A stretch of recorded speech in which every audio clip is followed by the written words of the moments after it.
Juzi kati, baada ya kupata ombi la familia kuhusu misa hii, nilijawa na hofu kubwa sana, nikijiuliza maswali mengi sana, kwa sababu nilijua tatizo la afya yake halikuwa kubwa mno, na nalo nilifikiria kwamba alikuwa hatarishi kwa maisha yake. Lakini pia hofu yangu kubwa ni kuwa singependa kuwa mwenyeji wa msiba mkubwa wa namna hii hapa parokiani. Kwa sababu ya hofu hizo, hata usiku nilikuwa napata ndoto ya ajabu ajabu. Katika ndoto moja, tulikuwa tunajiandaa kwa misa hii ya leo pale sakristia, na wakati ulipokaribia wa maandamano ambayo tumefanya sasa hivi, nikajihisi kuchimba dawa. Lakini cha kushangaza, nilikuwa tayari nimejiandaa katika ndoto hiyo, nikachukua bodaboda kwenda kuchimba dawa, ambayo sio kawaida. Tulienda sehemu ya mbali ambayo sikumbuki ilikuwa ni wapi. Wakati wa kurudi, bodaboda ameondoka, ameniacha. Nikaanza kutafuta bodaboda wa kunirudisha ili nianzishe ibada hii ya misa, lakini bodaboda hayupo. Nikaangalia barabarani, hamna bodaboda yoyote, hamna usafiri, chombo chochote cha usafiri. Basi ikabidi nianze kwa mguu kurudi parokiani nianzishe ibada hii ya misa. Lakini kwa sababu wa umbali nilipokuwa, nilifika nikawa nimechelewa zaidi ya dakika 30. Na paroko msaidizi alipoona kwamba nimeondoka na sijamwambia niko wapi, narudi saa ngapi, akaamua kuanzisha misa. Hivyo nilipofika karibu na kanisa, nikapata wimbo wa sadaka unaimbwa, maanisha kwamba ibada imeanza tayari, amemaliza mahubiri, sasa ni sadaka. Cha kushangaza, niliposikia wimbo wa sadaka nilipata furaha moyoni mwangu. Nikasema, asante Mungu, paroko msaidizi ameanza misa na amehubiri. Nikaingia nikajiunga nao kuendelea na misa, lakini furaha yangu ni kwamba amehubiri. Na furaha yangu ilitokana na nini? Labda kwa sababu nilikuwa na hofu ya kuhubiri kwa msiba wa namna hii siku hizi. Kwa neema ya Mungu nataka nifasiri ndoto ya huyu padri, ambapo aliota hii ndoto alipokuwa anajiandaa kwa ajili ya kufanya misa maalum ya kuaga mwili wa marehemu Justina Mhagama. Kuna tafsiri ya ndani ambayo Mungu alisema naye. Unajua, watu ni muhimu wakaelewa kwamba Mungu huwa yupo katika makusanyiko ya namna hiyo. Katikati ya makusanyiko ya wakuu, Mungu yupo.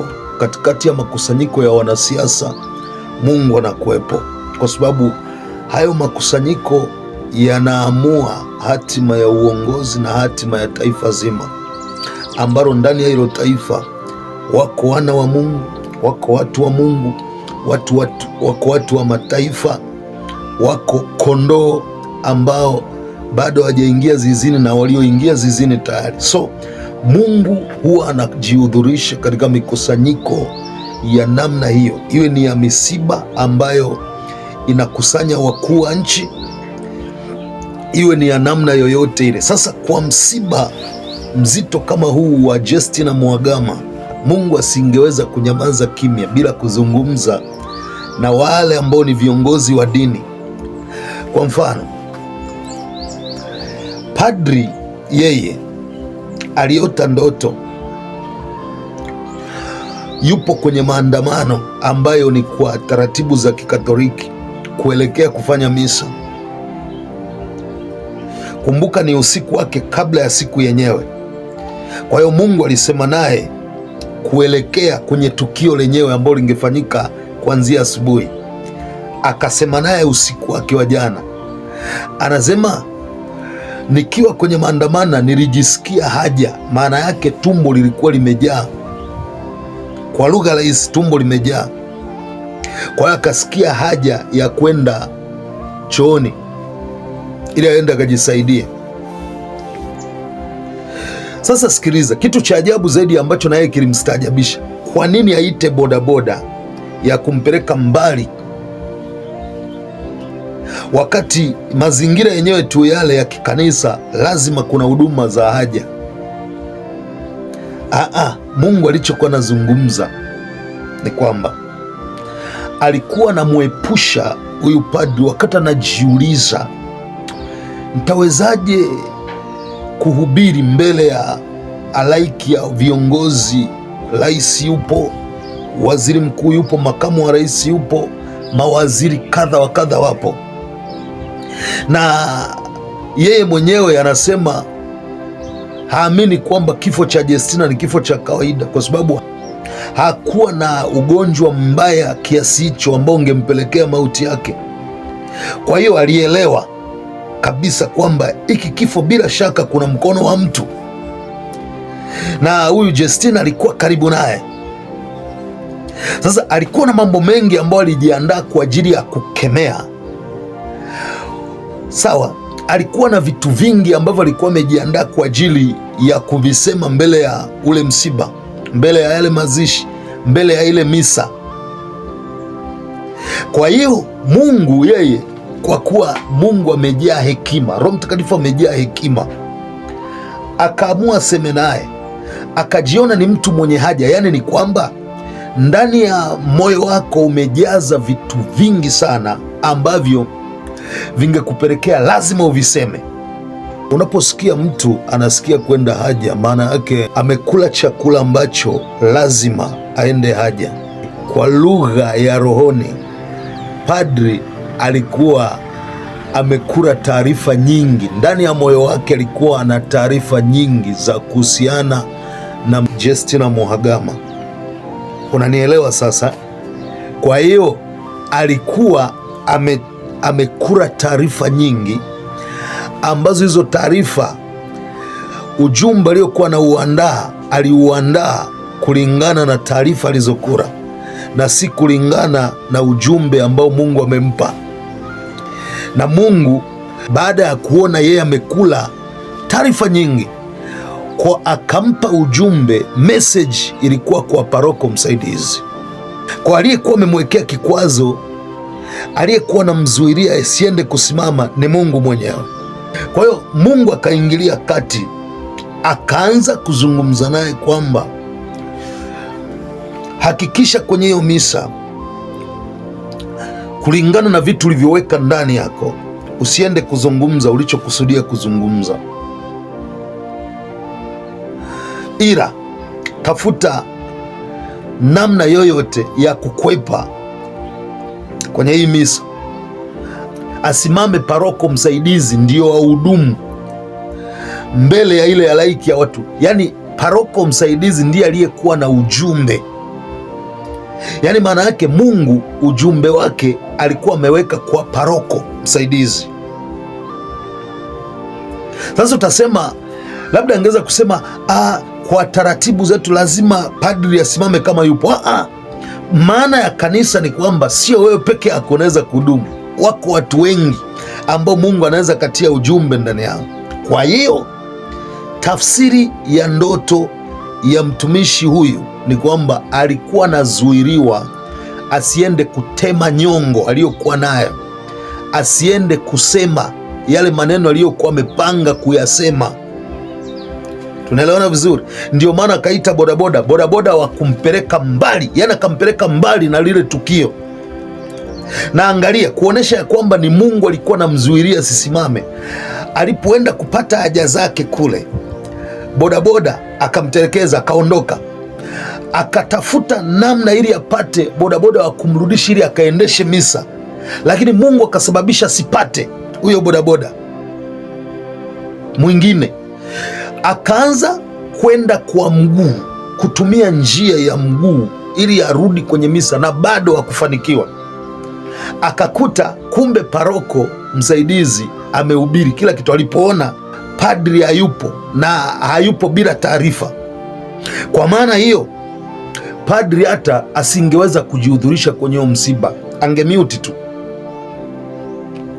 kwa sababu akiharibiki kitu angesimama tu mtu mwingine. Ndio maana aliporudi akakuta paroko amemaliza kila kitu, na kuonesha ya kwamba ni Mungu alikuwa amemwandaa yule paroko msaidizi. Huyu padri, pamoja na kwamba yeye amechelewa kwa nusu saa nyuma, hajaweza kuhudumu kwenye ile misa, bado akapata amani, akasema wow, hii sawa. Sasa kumbe amehubiri paroko, hii ni sawa kabisa. Hivi tunaelewana vizuri? Sio kama unaelewa sauti ya Mungu vile inavyofanya kazi, vile Mungu anapozungumza kwenye mambo mazito kama haya. Na tatizo kubwa sio Mungu kusema na watu, tatizo kubwa sio watu kuto kuisikia sauti ya Mungu au kuisikia. Tatizo kubwa ni kumwelewa Mungu alichozungumza. Kwa hiyo yale yote mnayoona padri alikuwa anaongea mbele ya laiki ya wale watu, mbele ya ule msiba, Mungu hakumtuma. Yaani ile ilikuwa ni maneno ya kwake yeye, ni maneno yake, na Mungu yeye anajua ni kwa nini alikuwa anamzuilia. Sisemi kwamba yale aliyozungumza sio kweli, ila ninasema Mungu hakumpa zungumze, kwa sababu Mungu ana wakati na majira, na anafanya vitu katika siri kubwa sana, na huwezi kujua yale aliyozungumza padri yatainua vita kwa kiwango gani against of church, kinyume na kanisa. Mnanielewa sawa sawa? Na huyu ndiye Mungu ambaye yeye anaposema yeye habahatishi, anasema iliyo kweli. Kwa hiyo ujumbe ambao padri alizungumza, Mungu hakumpa. Mungu alikuwa amemwandaa mtu mwingine ambaye ni paroko msaidizi. Kwa hekima ya Roho Mtakatifu, alipoamka padri anajiandaa kwa ajili ya misa, ambacho angefanya lilikuwa swala la kumuita yule paroko ambaye alikuwa amepewa ujumbe. Aliambiwa usiku kwamba bwana, ninajiandaa kwa ajili ya misa, lakini Mungu amenikataza nisiende kusimama kwenye ile misa, kaendeshe wewe. Mungu si anasema? Tatizo kubwa ni kwamba huwa tunapenda kuendesha vitu kidini kwa mujibu wa taratibu tulizojiwekea kuliko kufuata miongozo ya kiungu. Lazima tufahamu kwamba watu ni wa Mungu, watu waliojaa kwenye makanisa yenu ni wa Mungu. Kila ujumbe Mungu anaokupa ni muhimu sana ukafuata miongozo ya kwake yeye, huku ukiziweka sheria na taratibu na mapokeo ya wanadamu pembeni. Utakuwa rafiki wa Mungu. Shalom shalom. Jina langu ni Kuhani Mwakalambo, mjoli wenu mdogo sana katika ufalme wa Mungu. Shalom Tanzania.